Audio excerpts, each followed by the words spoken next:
Lise.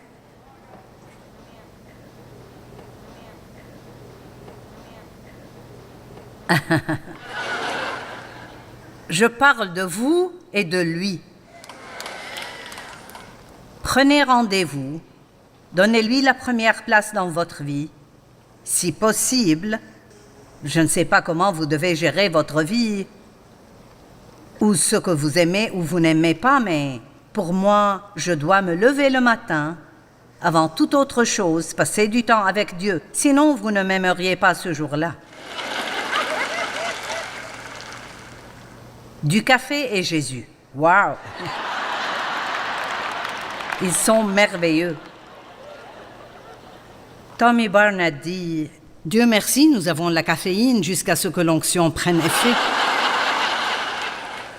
Et tellement de gens pensent qu'ils ne savent pas quoi faire pendant cette période. Je ne pense pas que ce que vous faites est si important.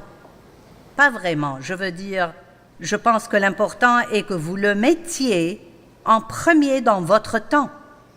Je ne veux pas commencer cette journée, Dieu, sans te parler. Et même si ça ne dure que 5 minutes, soyez assez intelligent pour ne pas oser sortir sans parler à Dieu. Amen. S'il vous plaît, n'ignorez pas Dieu jusqu'à ce que vous ayez un gros problème pour ensuite aller vers lui en attendant qu'il résolve votre problème. Maintenant, beaucoup de choses merveilleuses se produisent lorsque vous passez du temps avec Dieu. L'une des choses que dit le psaume 31 est que vous êtes protégés des langues hostiles. En d'autres termes, vous êtes protégés de toutes les personnes qui racontent des ragots à votre propos. Et j'aime particulièrement celui-là parce que je sais très bien que vous ne pouvez pas être exposé aux yeux du public sans que les gens ne parlent de vous. Quoi que vous fassiez, tout le monde ne va pas aimer ça. Psaume 31, 21. Tu les caches dans l'abri de ta présence contre ceux qui les persécutent. Tu les protèges secrètement dans ta tente contre les langues hostiles. Qui veut avoir cette assurance? Peu importe si vous parlez de moi. Ça n'a pas d'importance parce que Dieu est de mon côté et il s'en occupera. Vous voyez?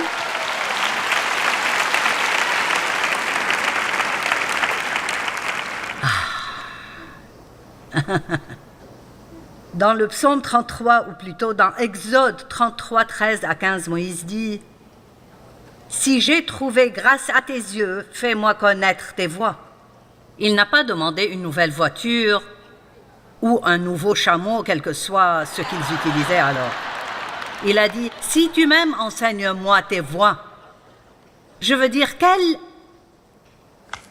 déclaration mature! Si tu m'aimes, enseigne-moi à me comporter comme tu le fais.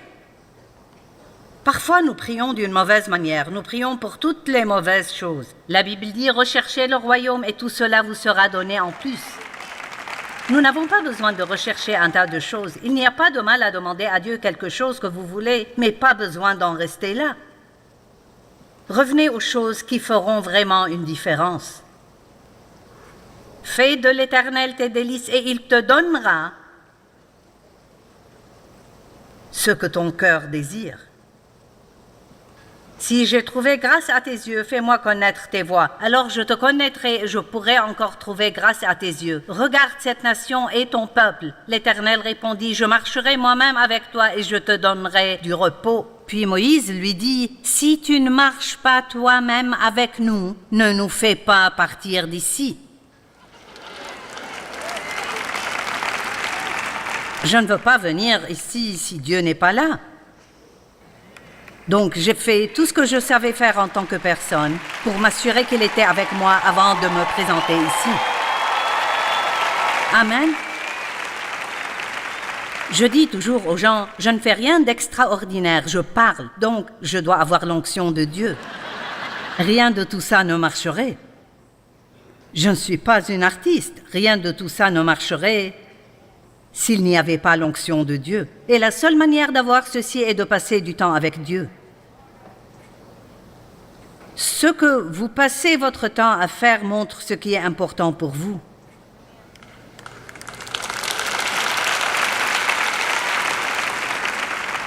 Mais je suis sûre que vous savez que Satan fera tout ce qu'il peut pour essayer de vous distraire.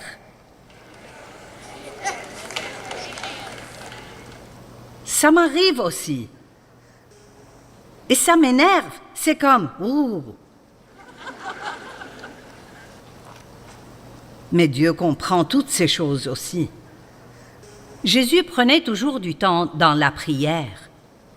Éphésiens 6:10 dit « Enfin, mes frères et sœurs, fortifiez-vous dans le Seigneur ou fortifiez-vous dans votre union, et dans sa force toute puissante, sa force illimitée qu'il vous donne. » Jésus montait sur la montagne pour prier. Il priait le matin, il priait toute la nuit. Et la prière, c'est simplement parler à Dieu. Ne soyez pas trop spirituel à ce sujet. Ne changez pas votre voix lorsque vous priez. Ô Dieu saint, ma connaissance perçoit l'amour de ton excellence.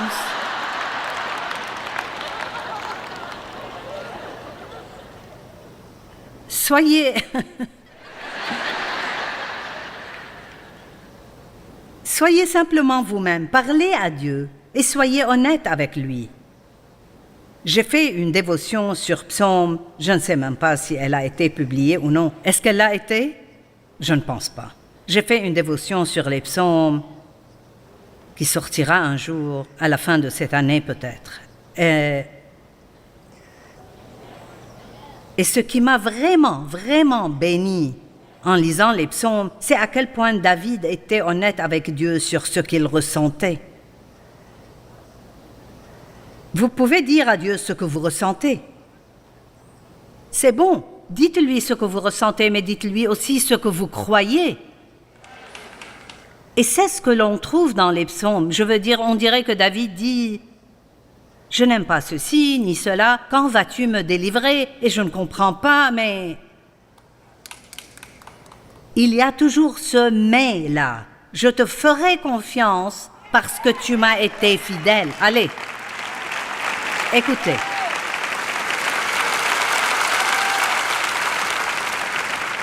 Vous n'avez rien de mieux à faire dans votre vie que de donner une bonne chance à ceux dont je parle ici. Et si vous n'avez pas reçu Christ comme votre sauveur, s'il vous plaît, ne partez pas d'ici ce soir sans le laisser vous changer, sans lui confier votre vie. Vous ne faites pas du bon travail en essayant de gérer votre vie vous-même. Et certaines personnes pensent que s'ils deviennent chrétiens, ils ne s'amuseront plus jamais. Oh Seigneur, aide-nous. Est-ce qu'une gueule de bois est amusante? J'aurai une gueule de bois de conférence le dimanche. C'est toujours le cas.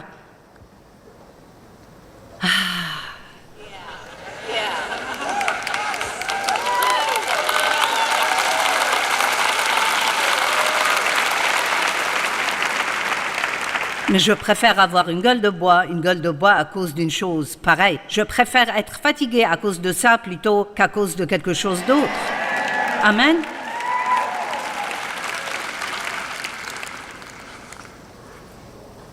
Si nous passons du temps dans sa présence, nous aurons la plénitude de la joie. C'est rafraîchissant, la présence du Seigneur. Notre force se renouvelle quand nous passons du temps avec Dieu. Ceux qui comptent sur l'Éternel renouvellent leur force. Jésus a dit, si vous êtes fatigués et accablés, venez à moi.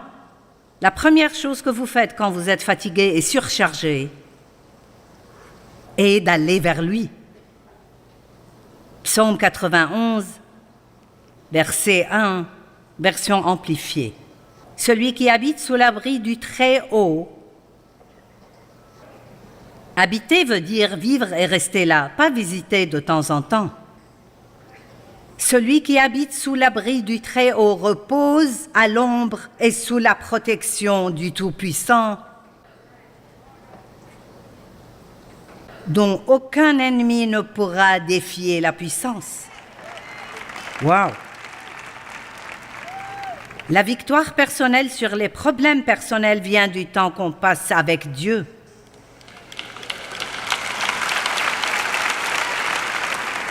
Je n'ai jamais dit ça auparavant, le temps personnel avec Dieu est ce dont vous avez besoin pour résoudre vos problèmes. Et c'est génial que vous alliez à l'église. Je suis heureuse que vous regardiez mon programme.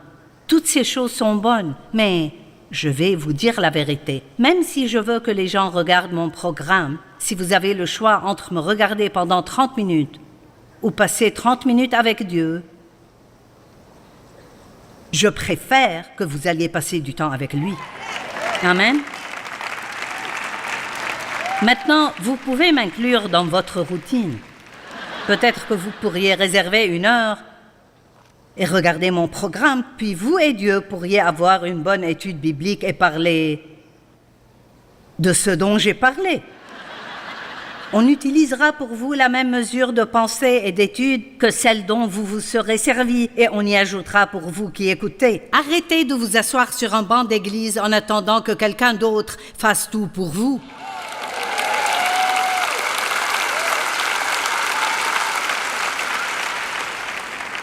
Si vous voulez tirer quelque chose de ceci, écrivez-en une partie ou achetez les enseignements. Et regardez toutes ces écritures dans la Bible par vous-même et lisez-les. Vous savez, c'est bon de faire un petit effort.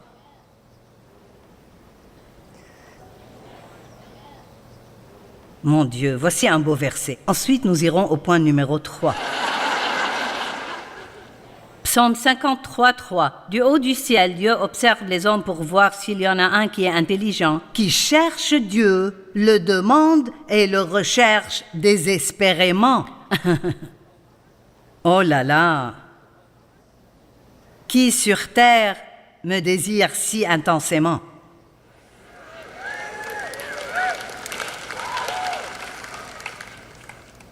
Il y a longtemps, Dieu m'a dit, tu dois réaliser que tu es tout le temps désespéré. Parce que tant de gens courent vers Dieu quand ils pensent avoir un problème désespéré. Mais honnêtement, nous sommes désespérés, pathético, quelque chose. Pitoyable. Pitoyable et pathétique, c'est ça.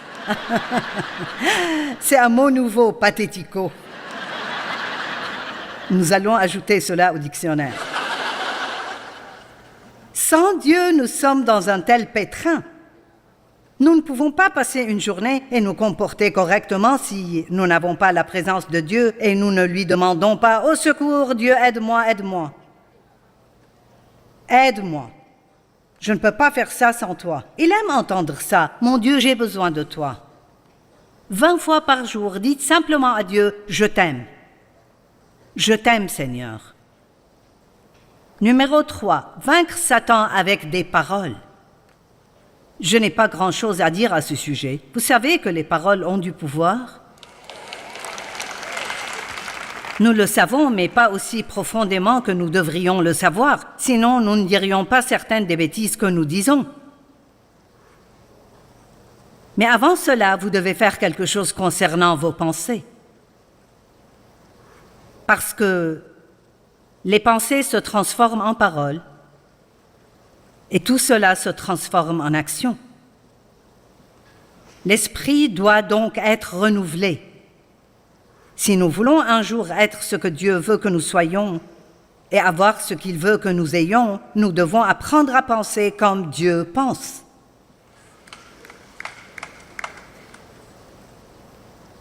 Tout le monde a besoin de messages en permanence sur la bouche et sur l'esprit, la bouche et l'esprit. 2 Corinthiens 10, 4 et 5. Les armes avec lesquelles nous combattons ne sont pas humaines de chair et de sang, mais elles sont puissantes grâce à Dieu pour renverser des forteresses. Nous renversons les raisonnements et tout obstacle qui s'élève avec orgueil contre la véritable connaissance de Dieu. Et écoutez ceci, et nous, que tout le monde dise nous. Et nous faisons toute pensée prisonnière pour qu'elle obéisse à Christ. Ainsi, toute pensée que nous avons, dès que le Saint-Esprit nous en fait prendre conscience, parfois nous pensons des bêtises et nous n'en sommes pas conscients, mais le Saint-Esprit nous fera prendre conscience des choses. Et dès qu'il vous en fait prendre conscience, si ça ne correspond pas à la parole, alors arrêtez d'y penser. Et certaines personnes pensent qu'elles ne peuvent pas contrôler leurs pensées. Je pensais ça pendant des années. Mais si je ne veux pas penser à quelque chose de stupide, je dois penser à quelque chose de bien.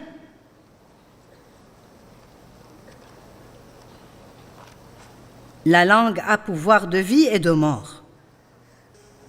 Le pouvoir de vie et de mort, pensez-y, j'ai le pouvoir de vous rendre heureux ou de vous rendre triste.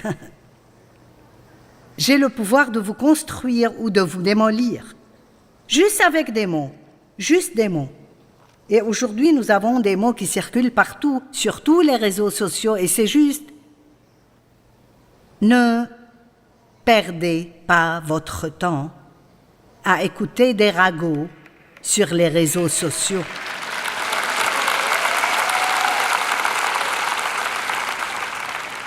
As-tu entendu? As-tu lu? Non. Pas du tout intéressé. Je n'envoie pas de photos de moi en train de manger mon repas. Ce n'est pas... Je ne sais pas pourquoi nous pensons que tout le monde veut une photo de tout ce que nous faisons. C'est comme si nous vivions dans un monde différent. Beaucoup de cela nous semble vraiment étrange parce que nous vivons depuis un moment. Combien d'entre vous sont d'accord que c'est devenu l'une des plus grosses pertes de temps? Attention, ne devenez pas accro à tout ça. Ésaïe 50, verset 4 dit « Le Seigneur, l'Éternel, m'a donné le langage des disciples pour que je sache soutenir par la parole celui qui est abattu. Il réveille, oui, matin après matin, il réveille mon oreille pour que j'écoute comme le font des disciples. » Si seulement nous pouvions juste ralentir assez longtemps pour devenir plus sensibles à ce que vivent les gens. Dieu veut vous utiliser. Et le ministère d'encouragement est un ministère puissant. Tant de gens sont découragés et confus et ont vécu de mauvaises choses. Et ils ont juste besoin de savoir que quelqu'un se soucie d'eux. Ils ont besoin d'un compliment. Vous avez la capacité d'aider les gens à se sentir mieux. Les gens ne se souviennent pas toujours de ce que vous avez dit, mais ils se souviendront toujours de ce que vous leur avez fait ressentir. Le savez-vous? J'aime ça. Ils ne se souviendront pas de vos paroles, mais ils se souviendront de ce que vous leur avez fait ressentir. Traitez chaque personne comme si elle était la personne la plus importante sur Terre. Rappelez-vous, Jésus ne faisait exception de personne. Connaissez la parole et déclarez-la. Déclarez la parole et connaissez-la. Les Israélites se sont plaints et ont ouvert la porte à Satan. 1 Corinthiens 10, 9 et 10. Ne provoquons pas Christ comme certains d'entre eux l'ont fait, si bien qu'ils sont morts victimes des serpents. Et ils ont ouvert une porte. Ils auraient pu la fermer et ne pas laisser entrer l'ennemi, simplement à cause de leur plainte persistante. Dieu était tellement fatigué de les écouter se plaindre. Et je vais le lire avec un grand sourire. Il en a marre de vous écouter vous plaindre. Moi aussi. C'est l'une des choses qui m'a étonnée chez cette femme dans notre bureau qui vient de mourir à cause d'un cancer. Et tout le monde dit ça. Malgré tout ce qu'elle a vécu, aucun d'entre nous n'a jamais entendu une seule plainte sortir de sa bouche. Pas une. Et je dois dire que j'ai été impressionnée.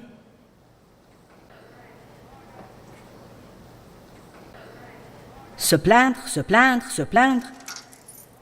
J'ai un autre livre pour vous sur la table des ressources. La puissance de la reconnaissance. Être reconnaissant. Il y a des choses, oh mon Dieu, il y a tellement de choses pour lesquelles nous devons remercier Dieu. Et plus nous sommes reconnaissants, moins nous nous plaindrons. Parce que ça nous ouvrira les yeux sur combien nous sommes bénis et sur ce que Dieu a fait pour nous. Oui, nous avons des problèmes, mais je peux vous dire que chaque personne ici a plus de bénédictions que de problèmes. Chacun de nous a plus de bénédictions que de problèmes. Et si nous nous concentrons sur les bénédictions, je remercie Dieu tout le temps pour ce qu'il me laisse faire. Et c'est un travail dur, mais mon Dieu, je consacre ma vie à quelque chose qui compte. Je peux laisser un héritage. Mettez votre vie dans quelque chose qui signifie quelque chose. Si vous voulez être chrétien, soyez de vrai.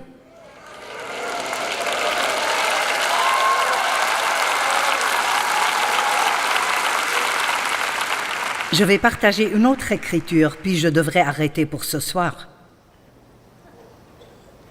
Mais nous serons là toute la journée demain. Avez-vous déjà remarqué l'écriture dans Ésaïe qui dit « Pareil à un agneau qu'on mène à l'abattoir, il n'a pas ouvert la bouche ». Avant, je ne comprenais même pas ça. Et puis, j'ai vu dans Jean chapitre 14, 30, il était presque temps pour lui d'aller à Jérusalem et de traverser son agonie dans le jardin de Gethsémani, et les épreuves et les coups et toutes les choses qu'il a vécues et la croix. Et il dit une chose très intéressante à ses disciples. Il dit « Je ne parlerai plus beaucoup avec vous, car le prince du monde vient et il n'a rien en moi, et je ne lui donnerai rien. » Pensez à cela. Il combattait pour la rédemption de toute l'humanité. Et qu'est-ce qu'il a dit? Je vais me taire. Savez-vous pourquoi? Parce que lorsque vous souffrez et que vous êtes sous pression, c'est là que vous êtes plus susceptible de dire des choses stupides. Dieu, tu ne m'aimes pas. Ne dites jamais ça. Dieu ne cesse jamais de vous aimer un seul instant, et il ne vous aimera jamais plus qu'en ce moment, maintenant.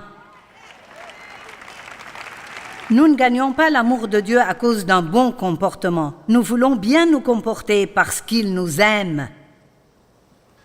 Faisons quelque chose pour Dieu. Mettons le sourire aux lèvres et soyons heureux. Arrêtons de nous plaindre. Arrêtons de faire comme s'il ne faisait pas 5 choses spéciales pour nous chaque jour, nous l'abandonnerons. Il a été opprimé et affligé, mais il n'a pas ouvert la bouche. Père, je prie au nom de Jésus que tu nous apprennes à être stables dans les difficultés, à être constants. Et oui, ça va faire mal. Ça va faire mal si nous traversons des moments difficiles. Et surtout, si vous décidez de vous taire, ça va faire mal. On penserait que ça soulage la pression d'aller se plaindre, mais ça ne sert à rien. Père, aide-nous à te représenter de la manière dont tu mérites d'être représenté. Et je dirais juste que nous tous, nous t'aimerons même si tu ne fais jamais rien pour nous.